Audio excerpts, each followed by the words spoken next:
یلقا اساما، وہ اس کی پاداش بھگت کر رہیں گے. یضاعف لہ العذاب یوم القیامہ، ان کے لیے قیامت کے دن عذاب دگنا کر دیا جائے گا، بڑھا دیا جائے گا. وَيَخْلُدْ فِيهِ مُهَانًا، اور وہ رہیں گے اس میں ہمیشہ ہمیش نہایت ذلت کے ساتھ، رسوا ہو کر. إِلَّا مَن تَابَ وَآمَنَ وَعَمِلَ عَمَلًا صَالِحًا، اس میں استثناء ہے کہ جو توبہ کرے اور تجدید ایمان کرے یا ایمان لائے. اگر پہلے کافر تھا تو ایمان لائے گا، اور اگر پہلے مسلمان تھا لیکن یہ گناہ سرزد اس سے ہوا تو گویا کہ ایک طرح کے کفر میں وہ داخل ہو گیا تھا، ایمان حقیقی سے محروم ہو گیا تھا، تو گویا کہ تجدید ایمان کرے. الا من تاب وآمن وعمل عملا صالحا، اور پھر اس کا عمل تبدیل ہو جائے، عمل درست ہو جائے، غلط کام کو فی الواقع چھوڑ دے. فاولئک یبدل اللہ سیئاتہم حسنات، تو یہ وہ لوگ ہیں کہ اللہ تعالیٰ ان کی برائیوں کو بھلائیوں سے بدل دے گا. یہ بات جو ہے بہت بلند ہے، اس میں اللہ تعالیٰ کی طرف سے وعدہ جو ہو رہا ہے کہ فاولئک یبدل اللہ سیئاتہم حسنات وکان اللہ غفورا رحیما. ومن تاب وعمل صالحا، پھر دوبارہ تکرار کے ساتھ یہ بات آ چکی ہے، جو توبہ کرے اور پھر عمل اچھا کرے. فإنہ یتوب الی اللہ متابا، تو وہ ہے جو حقیقت میں توبہ کرتا ہے اللہ کی جناب میں جیسے کہ توبہ کرنی چاہیے، عمل میں کوئی تبدیلی نہ ہو اور توبہ کی تسبیح ہوتی چل رہے. استغفر اللہ ربی من کل ذنب واتوب الیہ، آپ نے 10 تسبیحیں کرنی، 1000 مرتبہ کہہ لیا، یہ سب زیرو ہے اللہ کی نگاہ میں. ذکر کا ثواب مل جائے گا کہ اتنا وقت آپ نے اللہ کا نام لیا ہے، اللہ کا ذکر کیا ہے، اس کا ثواب تو ملے گا، لیکن یہ توبہ نہیں ہے. اس سے کسی گناہ کی معافی کا کوئی سوال نہیں ہوتا، اس سے برائیوں کے بھلائیوں میں بدلنے کا کوئی امکان نہیں ہے، اس سے اس کی سزا سے بچنے کی کوئی سبیل نہیں ہے. اب سورہ تحریم میں خاص طور پر ایک خاص جو پس منظر ہے اس کے اعتبار سے یہ آیت آ رہی ہے، یا ایھا الذین آمنوا توبوا الی اللہ توبۃ نصوحا، اے وہ لوگوں جو ایمان لائے ہو، اے ایمان کے مدعیوں، دعوے داروں، توبہ کرو اللہ کی جناب میں، لیکن وہ توبہ خالص ہونی چاہیے، توبۃ نصوحا.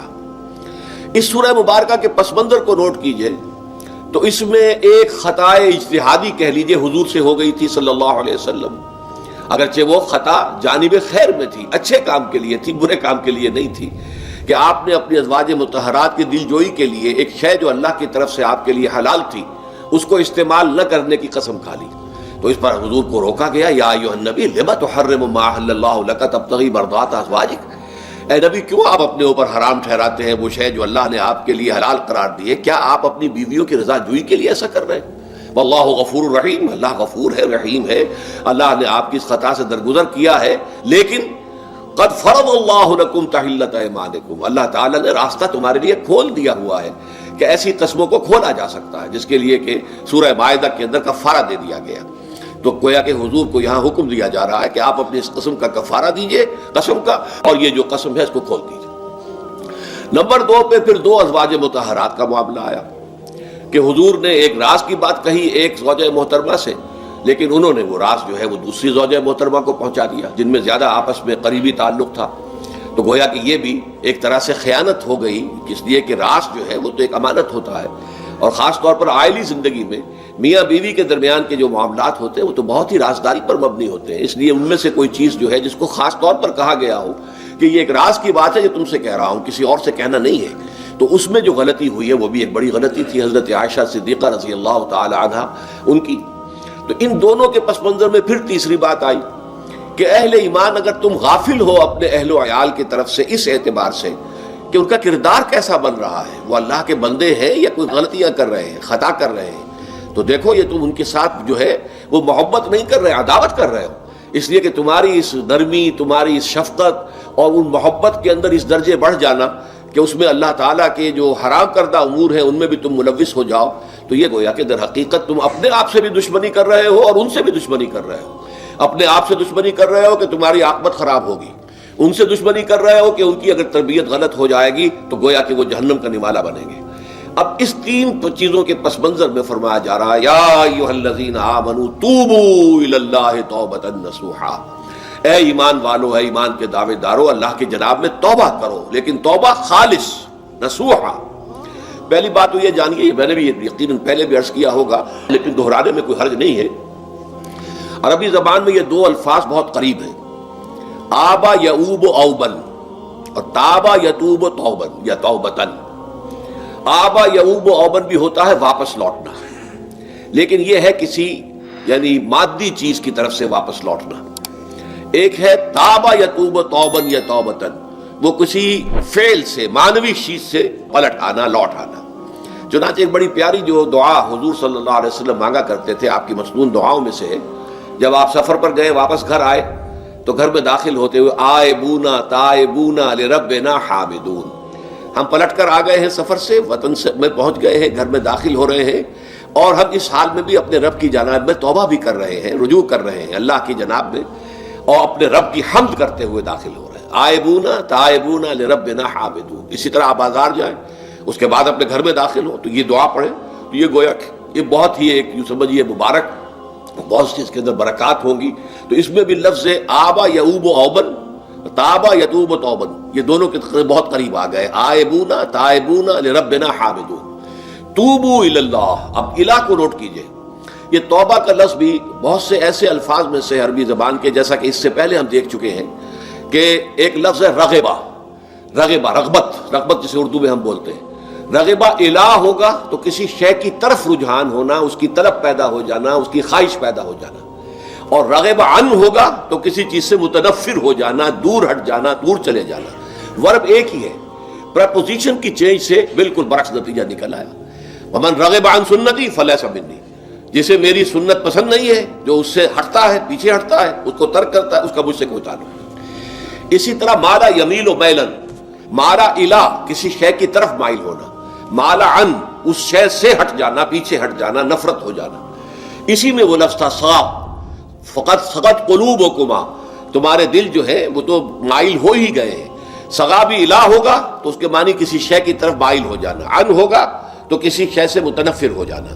تو وہاں میں عرض کر چکا تھا لقد سقط قلوبکما، تو اے نبی کی دونوں بیویوں، تمہارے دل تو یقیناً اللہ کی طرف مائل ہو چکے ہیں، توبہ کی طرف مائل ہو چکے ہیں، لیکن زبان سے یہ کہتے ہوئے کہ حضور معاف کر دیجئے غلطی ہو گئی ہے، اس میں ذرا حجاب آ رہا ہے۔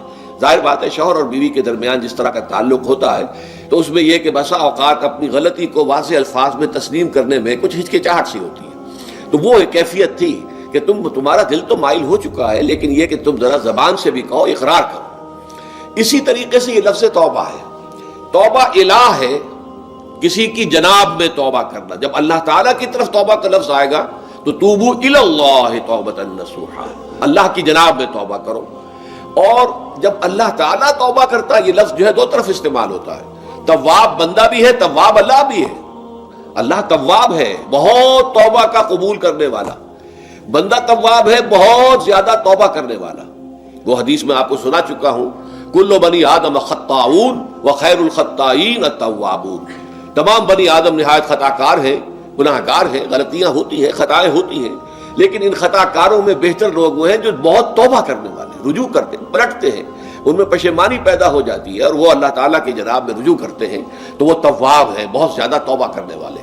لیکن اللہ کی جناب میں توبہ جب بندہ کرتا ہے تو وہ الہ آئے گا، تابہ الہ، اس نے توبہ کی اللہ کی جناب میں۔ اللہ توبہ کرتا ہے یعنی اللہ تعالیٰ جو ہے اپنی نظر شفقت اور نظر رحمت جو پھیر دی تھی اس نے کہ ایک بندے نے گناہ کیا ہے، میرے حکم کی جو ہے خلاف ورزی کی ہے، معصیت کا ارتکاب کیا ہے، تو اللہ تعالیٰ اپنی رحمت اور شفقت کی نگاہ اس سے ہٹا لیتا ہے۔ لیکن جب بندہ توبہ کرتا ہے تو پھر اللہ تعالیٰ بھی رجوع فرماتا ہے اور اپنی شفقت اور رحمت اور مغفرت کے ساتھ بندے کی جانب متوجہ ہو جاتا ہے۔ لیکن وہاں تابہ علی آئے گا، تم علینا، اے پروردگار ہماری توبہ کو قبول فرما، وہ علی کے ساتھ آئے گا۔ ہم جب توبہ کریں گے تو وہ الہ کے ساتھ آئے گا۔ تو یہاں فرمایا توبو الی اللہ، اللہ کی جناب میں توبہ کرو، پلٹو، رجوع کرو، اور توبۃ نصوحا، خالص توبہ۔ اس کی جو وضاحت تھوڑی سی میں ابھی کر چکا ہوں کہ خالص توبہ سے مراد کیا ہے۔ یہ نہیں کہ بس توبہ کی ورد ہو رہا ہے اور توبہ جو ہے وہ اس کے کلمات زبان سے ادا کیے جا رہے ہیں۔ بعض لوگ ہیں وہ جو آیت کریمہ ہے اس کا 1.25 لاکھ کا ہو رہا ہے، ورد ہو رہا ہے، کتنا ہو رہا ہے، اس کی تسبیح پڑھ رہے ہیں، اس سے کچھ نہیں ہوتا جب تک کہ دل کے اندر گناہ سے نفرت پیدا نہ ہو جائے، حقیقی پشیمانی نہ ہو کہ یہ مجھ سے بہت غلط حرکت سرزد ہوتی رہی ہے، پختہ ارادہ نہ ہو کہ آئندہ یہ کام نہیں کروں گا یا کروں گی، اور یہ کہ بالفعل بھی اس کام کو چھوڑ دیں۔ یہ 3 شرطیں کم سے کم ہیں ان چیزوں میں کہ جو حقوق اللہ میں سے اللہ تعالیٰ کے حقوق، ان میں کوتاہی ہوئی ہے، ان میں غلطی ہوئی ہے، اس میں انسان نے کسی معصیت کا ارتکاب کیا ہے، تو 3 شرطیں: حقیقی پشیمانی، نمبر ایک، جس کے لیے میں نے اقبال کا شعر آپ کو سنایا تھا، جو بالکل نوجوانی کے دور میں انہوں نے کہا تھا، اور کسی، اب میں نام بھول رہا ہوں، کوئی بہت بڑے شاعر تھے، استاذ تھے، اساتذہ، استاذ الشعراء، انہوں نے کہا تھا کہ میاں صاحبزادے اس عمر میں، اور یہ شعر اس قدر اونچا شعر ہے کہ موتی سمجھ کے شان کریمی نے چن لیے قطرے جو تھے میرے عرق انفعال کے۔ انفعال کہتے ہیں شرمندگی کو، کہ میں جب شرمندہ ہوا کہ میں اللہ کی جناب میں کیا حرکت کر بیٹھا، تو اس سے میری پیشانی پر جو پسینے کے قطرے رونما ہوئے، اللہ تعالیٰ نے ان کو موتی سمجھ کے چن لیا۔ اللہ تعالیٰ کو بندے کی توبہ سے اتنی خوشی ہوتی ہے۔ وہ حدیث بھی میں آپ کو سنا چکا ہوں کہ تم اندازہ کرو، ایک شخص ہے کہ جو ایک ریگستان میں لقودق صحرا میں سفر کر رہا تھا، اس کا ایک اونٹ تھا جس پر وہ سفر کر رہا تھا، اسی پر اس کا جو بھی راستے کا کچھ کھانا وانا تھا، خوراک تھی، وہ بھی اس کی پوٹلیاں بھی تھیں اور پانی کی چھاگل بھی بندھی ہوئی تھی۔ تھوڑی دیر کے لیے وہ ایک درخت کے سائے میں بیٹھ گیا استراحت کے لیے، وہ اسی میں آنکھ لگ گئی اس کی۔ اب جب آنکھ کھلی تو دیکھا کہ اونٹ غائب ہے۔ اب اونٹ گویا کہ اس کی زندگی کا واحد سہارا، کہاں جائے گا اب بغیر اونٹ کے؟ وہ دوڑا دائیں بائیں، شمال جنوب مغرب مشرق، سب میں کہیں جہاں تک وہ کر سکتا تھا اسے کہیں اونٹ نظر نہیں آیا۔ تو پھر وہ اسی درخت کی سائے میں آ کر بیٹھ جاتا ہے موت کے انتظار میں کہ اب تو موت ہی آئے گی، نہ کھانے کو کچھ، نہ پینے کو پانی، نہ سواری کہ میں کہیں یہاں سے نکل سکوں۔ اچانک دیکھتا ہے کہ وہ اونٹ تو کھڑا ہوا ہے اور وہ سامان بھی موجود ہے۔ تو اس میں فرط مسرت کی وجہ سے خوشی اتنی شدید ہوتی ہے اسے کہ وہ کہنا تو یہ چاہتا ہے اے اللہ میں تیرا بندہ ہوں، تو میرا رب ہے، لیکن وہ کہہ یہ بیٹھتا ہے اے اللہ میں تیرا رب ہوں، تو میرا بندہ ہے۔ یعنی اتنا وہ اپنے اس میں حواس کھو بیٹھتا ہے خوشی کی وجہ سے۔ اتنی ہی خوشی ہوتی ہے اللہ تعالیٰ کو اپنے کسی گناہگار بندے کی توبہ سے۔ اب آپ اندازہ کیجئے، یہ ہے جو تشبیہ حضور صلی اللہ علیہ وسلم نے توبہ کی عظمت کے لیے بیان کی۔ تو اس کے حوالے سے، اور میں آپ کو فلسفے کے طور پر بھی بتا چکا ہوں کہ بہت بڑی غلطی جو ہے، جیسے ان دونوں صورتوں کا جو مرکزی مضمون میں نے بتایا تھا کہ خاندانی زندگی میں دو انتہائی کیفیات پیدا ہوتی ہیں، یا میاں بیوی کی موافقت نہیں ہو رہی تو آخری حد ہے طلاق، یا یہ ہے کہ اتنی محبت ہو گئی ہے کہ محبت کی وجہ سے شریعت کی حدود کے اندر رد و بدل ہو رہا ہے۔ تو پہلے کے موضوع کے اوپر سورہ طلاق ہے اور دوسرے موضوع کے اوپر سورہ تحریم ہے۔ تو طلاق کے معاملے میں بھی عیسائیوں سے جو بہت زیادہ غلطی، بہت بڑی سرزد ہوئی وہ یہ ہے کہ حضرت عیسیٰ نے یہ فرمایا تھا کہ جو شخص اپنی بیوی کو طلاق دیتا ہے گویا کہ ناحق، وہ گویا کہ اس سے زنا کرواتا ہے۔ یعنی یہ کہ طلاق ہو گیا اس کو، اب وہ بیچاری جو ہے وہ بے شوہر کے ہے، عام طور پر مطلقہ سے کوئی شادی نہیں کرتا، تو اب اس کے فتنے میں مبتلا ہونے کا امکان موجود ہے، وہ زناکاری پر آمادہ ہو سکتی ہے۔ تو اس جس شخص نے اسے غلط طلاق دی تھی، در حقیقت وہ ذمہ دار ہوگا اس زناکاری کا جو وہ کر رہی ہے۔ یہ اصل میں ایک اخلاقی تعلیم تھی جس کو کہ انہوں نے قانونی سمجھ لیا اور طلاق کا دروازہ بند کر دیا، حالانکہ شریعت موسوی میں طلاق کا راستہ کھلا تھا، جیسے شریعت محمدی میں ہے کہ اگر کوئی صورت ایسی ہے کہ مزاج نہیں مل رہا ہے تو ٹھیک ہے، علیحدہ ہو جاؤ، سیپریشن کا راستہ کھلا ہوا ہے۔ اگرچہ اللہ کو حلال چیزوں میں سب سے زیادہ ناپسند طلاق ہے، اللہ چاہتا یہی ہے کہ یہ بندن بند جائے تو بنا رہے ساری عمر، لیکن یہ کہ یہ بھی نہیں ہے کہ گھر کے اندر چکچک ہوتی رہے، چپکلی چلتی رہے، گھر کے اندر چین نہ رہے، راحت نہ رہے، باہمی اعتماد نہ ہو، اور پھر بھی وہ بندن بندہ رکھا جائے، اس کا کوئی فائدہ نہیں۔ تو قانون وہ تھا، لیکن اخلاقی تعلیم یہ تھی، جیسے حضور نے فرمایا ابغض الحلال عند اللہ الطلاق۔ لیکن ساتھ ہی میں نے وہ حدیث بھی آپ کو سنا دی کہ جو شخص اپنی بیوی کی جو بھی اس کی روش ہے اس سے سخت نالا ہے، شکایتیں کرتا پھرتا ہے دوسروں سے، طلاق نہیں دیتا، تو اللہ تعالیٰ اس کی دعا سنتا ہی نہیں کہ جب میں نے تمہارے لیے راستہ کھلا ہوا تھا وہ تم اختیار نہیں کر رہے۔ تو یہی معاملہ در حقیقت عیسائیوں نے اس حد تک بڑھایا کہ حضرت آدم اور حوا سے جو خطا ہو گئی تھی، وہ خطا جو ہے وہ تو ہر انسان دنیا میں جو آتا ہے تو خطا کار ہے، وہ اپنے آباء و اجداد، اپنے اماں حوا اور اپنے ابا آدم کی خطا لے کر اپنے ساتھ پیدا ہو رہا ہے، تو گناہ گار ہے۔ Man is sinful from the very birth. اب اس کا کیا علاج ہو؟ پھر وہ تو اس کا علاج ڈھونڈا کہ اللہ نے اپنا اکلوتا بیٹا زمین پر بھیج کر اور اسے ان لوگوں کی طرف سے کفارہ بنا لیا کہ جو ہمارے اس بیٹے پر ایمان لے آئے۔ یہ سارا عقیدہ بنائے فاسد علی الفاسد کیوں ہوا؟ کہ توبہ کے بارے میں تصور ان کا غلط ہو گیا۔ اللہ قرآن مجید نے واضح کیا کہ غلطی تو ہوئی تھی حضرت آدم و حوا سے، شیطان کے بہکانے میں آ گئے تھے، لیکن یہ کہ پھر انہوں نے توبہ کی، اللہ نے تاب علیہ، اللہ نے اس کی توبہ قبول فرما لی۔ فتلقى آدم من ربہ کلمات فتاب علیہ، تو آدم نے اپنے رب سے کچھ کلمات سیکھ لیے، پشیمانی تو ہو گئی تھی، شرمندگی ہو گئی تھی، لیکن الفاظ نہیں مل رہے تھے، کن الفاظ میں میں اللہ کی جناب میں توبہ کروں۔ اللہ کی کمال شفقت کے اللہ نے وہ الفاظ بھی انہیں تلقین کر دیے جو سورہ اعراف کے اندر بیان ہوئے ہیں۔ ربنا ظلمنا انفسنا وان لم تغفر لنا وترحمنا لنكونن من الخاسرین. اللہ نے توبہ قبول فرما لی. فتاب علیہ. اب جو بچہ پیدا ہو رہا ہے نسل آدم کا، وہ کوئی اپنے جد امجد جو ہے حضرت آدم اور حضرت حوا کے گناہ کی پوٹ لے کر نہیں آتا ہے. وہ تو کل مولود یولد علی الفطرہ، فطرت الاسلام پہ پیدا ہوتا ہے. تو توبہ کی در حقیقت جو عظمت اور حقیقت ہے ہمارے دین میں، اس کو نہ سمجھنے سے بھی بہت بڑی غلطیاں لوگوں سے ہو جاتی ہے. تاریخ انسانی میں اتنی بڑی بڑی غلطیاں ہوئی ہیں. طلاق کے معاملے میں بھی عیسائیوں نے پھر یہ کیا کہ سوائے اس کے کوئی شکل نہیں ہے کہ بیوی زناکار ہو تو پھر تو طلاق ہو جائے گی، سیپریشن ہو جائے گی. لہذا جو طلاق دینا چاہتے تھے وہ ایسے مواقع پیدا کرتے تھے کہ بیوی زنا کرے، یا یہ کہ جھوٹی گواہیاں فراہم کرتے تھے زناکاری کی اور پھر اس سے چھٹکارا حاصل کرتے تھے. اس کے بغیر چھٹکارا حاصل کرنے کی کوئی شکل نہیں تھی. اس پر بڑے بڑے افسانے جو ہیں وہ مغربی لٹریچر کے اندر آپ کو ملیں گے کہ عورت سے نجات پانے کے لیے انہیں پھر یہ کرنا پڑتا تھا کہ جھوٹے طور پر جھوٹا الزام تہمت لگا کر اس کے اوپر زنا کا الزام ثابت کرے، یا یہ ہے کہ اسے واقعتاً خود ایسے حالات میں ڈال دے کہ وہ زانیہ بن جائے اور پھر اس سے نجات حاصل. یہ گویا کہ پھر وہی بنائے فاسد علی الفاسد، ایک غلط بات کے اوپر دوسری غلط بات کہی. تو توبوا الی اللہ توبۃ نصوحا، توبہ کرو اللہ کی جناب میں جو کہ خالص توبہ. خالص توبہ میں 3 شرائط میں نے بیان کر دی کہ اگر اللہ کے حقوق میں معاملے میں کبھی بیشی ہوئی ہے تو پھر یہ ہے کہ پشیمانی حقیقی، عزم مصمم دوبارہ نہیں کروں گا نہ کروں گی، اور نمبر 3 یہ کہ ایک مرتبہ اس گناہ کو لازماً چھوڑ دینا. اس کے بعد جو ہے اگر یہ حقوق العباد میں سے ہے تو ایک چوتھی اضافی شرط ہے، یا تو اس کی تلافی کرو، اس کا پیسہ مارا تھا تو پیسہ دو، بہن کا حق جو ہے وراثت میں کھایا تھا تو اس کو ادا کرو، یا اس سے معافی حاصل کرو. یا پھر ایک شکل ہو سکتی ہے کہ اگر وہ فوت بھی ہو گیا ہے، کوئی شکل نہیں ہے، اس کی طرف سے صدقہ و خیرات کرتے رہو، اللہ یہ میں کر رہا ہوں اس کے حساب میں اس کو جمع کر دے، اور میری جو کوتاہی تھی اس کو معاف فرما دے، اس کو جو ہے وہ ڈیبٹ کریڈٹ ہو جائے گا. ورنہ پھر آخرت میں یہ ہوگا کہ آپ کی نیکیاں اس کے حوالے کی جائیں گی، یا آپ کے پاس نیکیوں کا ذخیرہ بھی کافی نہ ہوا تو اس کے گناہ آپ کے پلڑے میں ڈال دیے جائیں گے.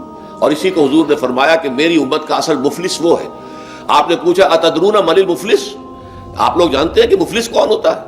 تو صحابہ نے وہی جواب دیا جو ہم میں سے ارشد جواب دے گا، المفلس عندنا من لا درہم لہ ولا دینار. ہمارے نزدیک ہم مفلس اس کو کہتے ہیں جس کے پاس درہم و دینار نہیں ہے، روپیہ پیسہ نہیں ہے. حضور نے فرمایا نہیں، میری امت کا مفلس وہ ہوگا جو قیامت کے دن حاضر ہوگا، بہت سی نمازوں کی وہ پنڈ لے کر آئے گا، وہ گٹھڑی لے کر آئے گا، گٹھڑا لے کر آئے گا، اور روزوں کا اور اس کا اور حجوں کا اور عمروں کا، لیکن وقد شتم ھذا واکل مال ھذا، اس نے مال کھایا تھا فلاں کا حرام طریقے سے، فلاں کو گالی دیتی تھی، فلاں پر تہمت لگائی تھی، حقوق العباد کے اندر جو ہے اس کی عزت پر حملہ کیا تھا. وہ سارے مدعی جمع ہو جائیں گے. اللہ تعالیٰ کسی سے کہے گا بھائی تم اس کی نمازیں لے جاؤ، کسی سے کہے گا اس کے روزے لے جاؤ، اچھا تم لو حج لے جاؤ، اس کے عمرے لے جاؤ، اور اس کے بعد بھی مدعی باقی ہوں گے. تو اب مدعیوں کے گناہ اس کے پلڑے میں ڈالے جائیں گے، اور پھر وہ دوسروں کے گناہوں کے بوجھ تلے دب کر جہنم میں جھونک دیا جائے گا. تو یہ حقوق العباد کے اندر معاملہ اس سے بھی کہیں زیادہ سخت ہے کہ جو حقوق اللہ کا ہے. اللہ تو بڑا غفور ہے، رحیم ہے، اس کے اندر وہ رعایت بھی کرے گا، لیکن حقوق العباد کا معاملہ اللہ کہہ دے گا یہ میرا معاملہ ہے ہی نہیں، یہ تمہارا آپس کا معاملہ ہے، تمہیں اس میں تو جو بھی ہے لین دین کر کے ہی معاملہ چکانا ہوگا، دے دے کر معاملہ ہوگا، اس کے بغیر نہیں. تو توبوا الی اللہ توبۃ نصوحا عسى ربکم ان یکفر عنکم سیئاتکم. عین ممکن ہے، عسى اصل میں امید دلانے کے لیے ہوتا ہے، شاید کہ ایسا ہو جائے، لیکن جب اللہ کی طرف سے یہ لفظ آتا ہے تو یہ یقینی معنی، یقینی وعدے ہے. اللہ کا وعدہ ہے اگر تم یہ توبہ نصوح کرو گے تو اللہ کا وعدہ ہے تم سے کہ وہ تم سے تمہاری برائیوں کو دور کر دے گا. یہ تکفیر کے لفظ کو بھی سمجھ لیجئے، کفر کا اصل معنی ہے چھپا دینا، دبا دینا. اسی لیے گناہ کا کفارہ ہوتا ہے. آپ سے گناہ ہو گیا، آپ نے کفارہ دے دیا تو گناہ چھپ گیا، دب گیا، اس کے اثرات زائل ہو گئے، وہ آپ کے نامہ اعمال سے اس کو ختم کر دیا جائے گا. یہ ہے کفارہ. کفارہ کفار جمع ہے کافر کی. کافر جو ہے وہ حق کو چھپاتا ہے، اللہ کی دعوت جو دی جا رہی ہے اس کو دباتا ہے، تو اس معنی میں وہ کافر ہے، انکار کرتا ہے. لیکن یہ کہ ایک کفران نعمت ہے، کسی نے آپ پر احسان کیا ہے اور آپ اس کا احسان نہیں مان رہے، آپ کے لیے دل میں اس کے لیے کوئی احسان بندی کے جذبات پیدا نہیں ہوئے، تشکر کا جذبہ پیدا نہیں، یہ کفران نعمت ہے. تو تکفیر اس کو بھی کہتے ہیں، تکفیر اسے بھی کہتے ہیں مسلمان امت میں سے کسی کو نکال دینا، اس لیے کہ وہ بنیادی عقائد میں علیحدہ ہو گیا ہے، تو یہ پرجنگ ہے، یہ بھی تکفیر ہے. تو تکفیر اعمال کیا ہے کہ برے اعمال کو دھو دے گا تمہارے نامہ اعمال سے، اور نمبر 2 تمہارے دامن کردار سے بھی دھو دے گا. جو غلطیاں تمہارے اوپر چلی آ رہی تھی اتنے عرصے تک تم کرتے رہے ہو، تمہارا کردار جو ہے اس سے مقدر ہو گیا ہے، اس کے اندر جو ہے خرابی پیدا ہو گئی ہے، تو اللہ اس کو بھی دھو دے گا۔ تو دنیا میں بھی تکفیر کا اثر ہوگا کہ انسان کی اصلاح ہو جائے گی، اس کی سیرت و کردار جو ہے صحیح رخ پر آ جائیں گے، اور آخرت میں یہ ہے کہ اس کا جو اعمال نامے میں جو گناہ درج تھا وہ وہاں سے صاف کر دیا جائے گا، محو کر دیا جائے گا۔ یہ تکفیر دو گناہ ہے، اور اس میں جو ہم سورہ الفرقان میں پڑھ کر آئے ہیں وہ اس سے بھی اگلی بات ہے۔ اولئک یبدل اللہ سیئاتہم حسنات، جہاں گناہ کا اندراج تھا وہاں اب نیکی کا اندراج ہو جائے گا۔ تمہاری سیرت و کردار میں جو گناہ کا پہلو تھا وہ اب نیکی کے پہلو میں بدل جائے گا۔ یہ تکفیر گویا کہ دنیا میں بھی اور آخرت میں بھی۔ عسیٰ ربکم، امید ہے اور اللہ کا وعدہ ہے کہ وہ تم سے تمہاری برائیوں کو دور کر دے گا۔ مطلب یہ کون انسان ہے جو برائی سے بالکل پاک ہے؟ کل بنی آدم خطاؤن وخیر الخطائین التوابون۔ توبہ کرو، توبہ نصوح کرو، اللہ تعالیٰ دھو دے گا، تمہارے دامن کردار سے بھی داغ اور دھبے صاف کر دے گا، اور تمہارے اعمال نامے سے بھی۔ وَيُدْخِلَكُمْ جَنَّاتٍ تَجْرِي مِن تَحْتِهَا الْأَنْهَارُ، اور تمہیں داخل کرے گا ان باغات میں جن کے نیچے یا جن کے دامن میں ندیاں بہتی ہوں گی۔ یوم لا یخزی اللہ النبی والذین آمنوا معہ، وہ دن کہ جس دن اللہ رسوا نہیں کرے گا نہ نبی کو اور نہ ان کو جو ان کے ساتھ ایمان لائے۔ ان کے ساتھ ایمان لانے، ظاہر بات ہے انبیاء کے رسوا ہونے کا تو کوئی سوال ہی نہیں، یہاں اس کا ذکر جو ہے وہ تو صرف بطور تذکرہ کر دیا گیا، ورنہ اصل کیا ہے؟ جو نبی کے ساتھ ایمان لائے۔ اور نبی کے ساتھ ایمان لانے والوں میں درجہ اول کے لوگ وہ ہیں جو صحابہ کرام ہیں، جو حضور کے زمانے میں تھے، حضور کے ساتھ دیا انہوں نے اپنے جان و مال سے حضور کے مشن کو تقویت پہنچائی، جہاں حضور کا پسینہ گرا وہاں اپنی خون کی ندیاں بہا دی، اپنی جانیں دے دی، تو وہ ہیں اولین۔ لیکن اللہ تعالی ہمیں بھی ان میں شامل کرے، اس لیے کہ جیسے کہ سورہ بقرہ کی جو آخری سے پہلی آیت ہے اس کے اندر بیان فرمایا گیا کہ آمن الرسول بما انزل الیہ من ربہ والمؤمنون، ایمان لائے رسول محمد صلی اللہ علیہ وسلم اس چیز پر کہ جو ان کے اوپر ان کے رب کی طرف سے نازل کی گئی، اور ایمان لائے صاحب ایمان، وہ صاحب ایمان سب کے سب شامل ہو جائیں گے۔ تو قیامت کے دن اللہ تعالیٰ رسوا نہیں کرے گا، یوم لا یخزی اللہ النبی والذین آمنوا معہ، جس دن کہ اللہ تعالیٰ رسوا نہیں کرے گا نہ اپنے نبی کو صلی اللہ علیہ وسلم اور نہ ہی ان کو کہ جو ان کے ساتھ ایمان لائے۔ اور یہ آخرت کی رسوائی جو ہے بہت بڑی رسوائی ہے۔ دنیا کی رسوائی انسان جو ہے اس کو بہت ہلکا سمجھے، آخرت کی رسوائی بہت بڑی ہے۔ پوری خلق خدا جہاں جمع ہوگی، پوری انسانیت جمع ہوگی، تمام آدم سے لے کر آخری انسان تک جمع ہوگی۔